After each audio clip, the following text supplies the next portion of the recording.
आज हम कक्षा 6 संस्कृत एडगेड अभ्यास पुस्तिका के पाठ 10 के प्रश्नोत्तर देखेंगे। तो चलिए प्रश्नोत्तर की तरफ हम बढ़ते हैं। पाठ का नाम है परिचय। यहाँ पर देखिए नीचे दिया है रिक्त स्थानानि पूरयत पहले नंबर पर। तो यहाँ पर क्या है, ये रिक्त स्थान दिए हुए हैं। ये क्या है, महीनों के नाम हैं। तो ये रिक्त स्थान हमें देखना है कि यहाँ पर कौन सा शब्द कौन सा अक्षर लिखेंगे ताकि ये महीने का नाम पूरा बन जाए।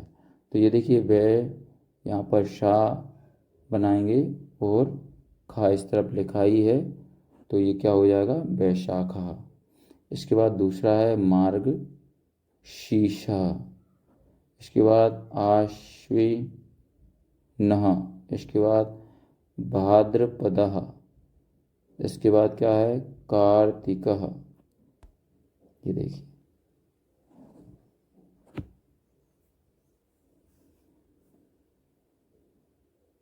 इसके बाद चलिए अगले प्रश्न की ओर। प्रश्न नंबर 2 में क्या करना है हमें,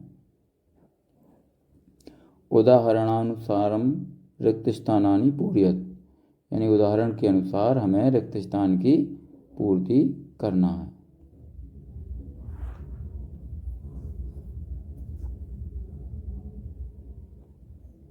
तो यहाँ पर नीचे क्या दिया हुआ है, पूर्व मासः, वर्तमान मासः और आगामी मासः। यानी पूर्व मासा यानी पहले का महीना, वर्तमान मासा यानी वर्तमान का महीना। तो यहाँ पर क्या लिखे हैं, वर्तमान के महीने लिखे हैं पूरे। यहाँ पर पूर्व मास के महीने हमें लिखना है और यहाँ पर आगामी मास के लिखना है। यानी यहाँ पर वर्तमान के महीने लिखे हैं, इस तरफ पूर्व मास यानी इस वर्तमान से पहले वाले महीने यहाँ लिखना है और इसके बाद वाले महीने इस तरफ लिखना है। ठीक है, तो चलिए हम इनको लिख लेते हैं। तो यहाँ पर देखिए चैत्र, ये उदाहरण दिया है, चैत्रः, वैशाखः, ज्येष्ठः। तो ये देखिए श्रावण से पहले क्या आता है, आषाढ़, और श्रावण के बाद क्या आता है, भाद्रपदः। इसके बाद आश्विनः के पहले क्या आता है, भाद्रपदः, और आश्विनः के बाद क्या आता है, कार्तिकः। माघः के पहले क्या आता है, पौषः, और माघः के बाद क्या आता है, फाल्गुनः। इसी तरीके से भाद्रपद के पहले क्या आता है, श्रावणः, है ना, और भाद्रपद के बाद क्या आता है, अश्विनः। इसके बाद हम अगला प्रश्न देखते हैं। यहाँ पर निर्देश दिए हैं बहुविकल्पीय प्रश्न, यानी ये बहुविकल्पीय प्रश्न हैं, इनको हल करना है। तो प्रश्न नंबर 1 में दिया है आचार्यस्य नाम अस्ति, यानी आचार्य का नाम था, क्या था, राकेशा था, गिरीशा था, अवधेशा था या अविनाशा था। तो यहाँ पर आचार्य जी का नाम क्या था, नंबर 4 सही है, अविनाशा। तो यहाँ उत्तर में हम क्या लिखेंगे, अविनाशा। इसके बाद चलिए अगला प्रश्न देखते हैं हम। प्रश्न नंबर 2 है। प्रश्न नंबर 2 में क्या है, सर्वस्य भूषणम अस्ति, यानी सभी का भूषण आभूषण क्या है। यहाँ पर चंद्रः, पतिः, राजः या विद्या। तो यहाँ पर सबका आभूषण क्या है, विद्या है। तो यहाँ पर उत्तर में हम क्या लिखेंगे, नंबर 4 विद्या। इसके बाद प्रश्न नंबर 3 है, ग्रामस्य समीपे सरोवरः अस्ति, अत्र ग्रामस्य शब्दे विभक्तिः अस्ति। तो इसका ऑप्शन दिया है, पहला है षष्ठी विभक्ति है, दूसरा है पंचमी विभक्ति है, तीसरा है चतुर्थी विभक्ति है और चौथा है तृतीया विभक्ति है। तो इसका सही उत्तर क्या है, षष्ठी विभक्ति है। और यहाँ पर उत्तर में हम क्या लिखेंगे, नंबर 1 षष्ठी विभक्ति है। इसके बाद प्रश्न नंबर 4 है, एतद् षष्ठ वर्गस्य पुस्तकम् अस्ति, वाक्ये षष्ठी विभक्ति युक्तम शब्दम अस्ति। तो यहाँ पर 1 नंबर पर दिया एतत्, 2 नंबर पर षष्ठ वर्गस्य, तीसरा नंबर पर पुस्तकम, चौथे नंबर पर अस्ति। तो यहाँ पर दूसरे नंबर पर क्या है, षष्ठ वर्गस्य। तो यहाँ पर हम उत्तर में क्या लिख देंगे, षष्ठ वर्गस्य। इसके बाद प्रश्न नंबर 5 दिया है संबंधवाचकार के अथवा शब्दे विभक्ति है अस्ति।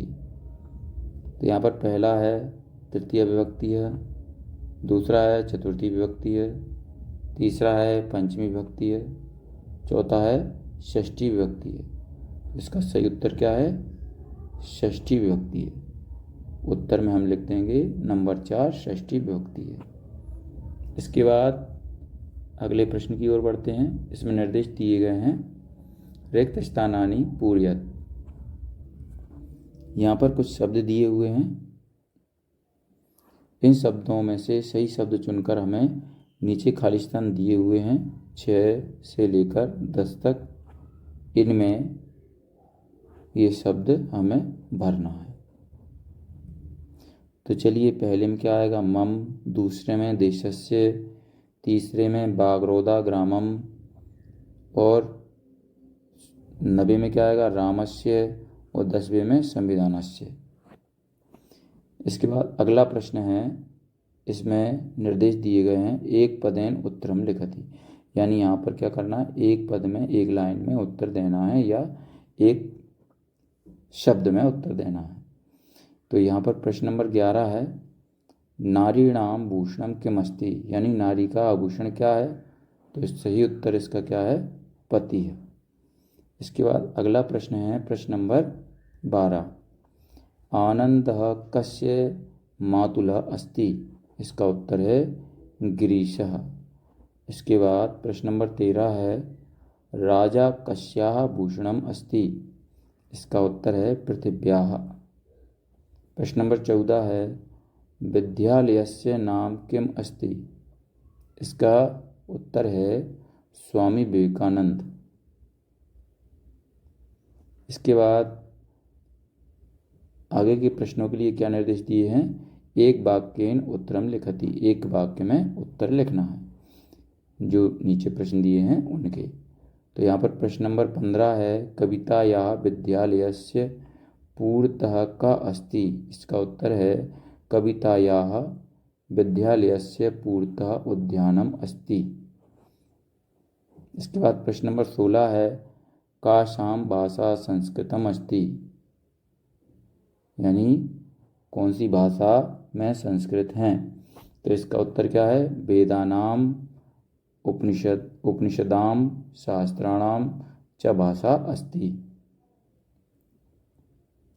यानी संस्कृत भाषा में क्या क्या लिखे गए हैं, वेद, उपनिषद, शास्त्र और भाषा, वेद, उपनिषद और शास्त्र संस्कृत भाषा में लिखे गए हैं। इसके बाद प्रश्न नंबर 17 है कस्यां भाषायां रामायण महाभारतयोः कथा लिखिता अस्ति। इसका उत्तर है संस्कृत भाषायां रामायण महाभारतयोः कथा लिखिता अस्ति। इसके बाद प्रश्न नंबर 18 है शशांकः कस्य अनुजः अस्ति। इसका सही उत्तर है शशांकः गिरीशः अनुजः अस्ति। इसके बाद प्रश्न नंबर 19 है पाठेन सहायेन स्वपरिचयात्मकं विवरणम लिखत। इसको इन प्रश्नों के उत्तर कैसे करना है, दीर्घ में लिखना है हमें, है ना। तो यहाँ पर उत्तर में हम क्या लिखेंगे, मम नाम राजेशः। इसके बाद दूसरा है मम जनन्याः नाम रचना। तीसरा है जनकस्य नाम सुरेशः। इसके बाद प्रश्न नंबर 20 है पाठे उद्घृतम पंचदश संबंधवाचक शब्दानि षष्ठी विभक्ते लिखत यथा अनुजस्य। तो इसमें क्या करना है, हमें यानी इसमें 15 शब्द बनाना है षष्ठी विभक्ति के पार्ट में से, ठीक है। तो यहाँ पर देखिए 15 अक्षर, 15 यहाँ पर शब्द लिखना है। तो देखिए पहले में क्या लिखेंगे, आचार्यस्य, दूसरे में गिरीशस्य, तीसरे में संस्कृत भाषास्य, चौथे में शास्त्रस्य, पांचवें में जनन्यस्य, छठे में मातुल्यस्य, सातवें में विश्वामित्रस्य, आठवें में वसुदेवस्य, नवे में श्री कृष्णस्य, 10वें में शरीरस्य, 11वें में मित्रस्य, 12वें में मध्य प्रदेशस्य, 13वें में परिवारस्य, 14वें में राकेशस्य, 15वें में अवशेषस्य। तो यहाँ पर ये हमारा पार्ट 10 पूरा होता है। अगर ये वीडियो आपको अच्छा लगे तो इसको लाइक ज़रूर करें और अपने दोस्तों के साथ शेयर भी करें।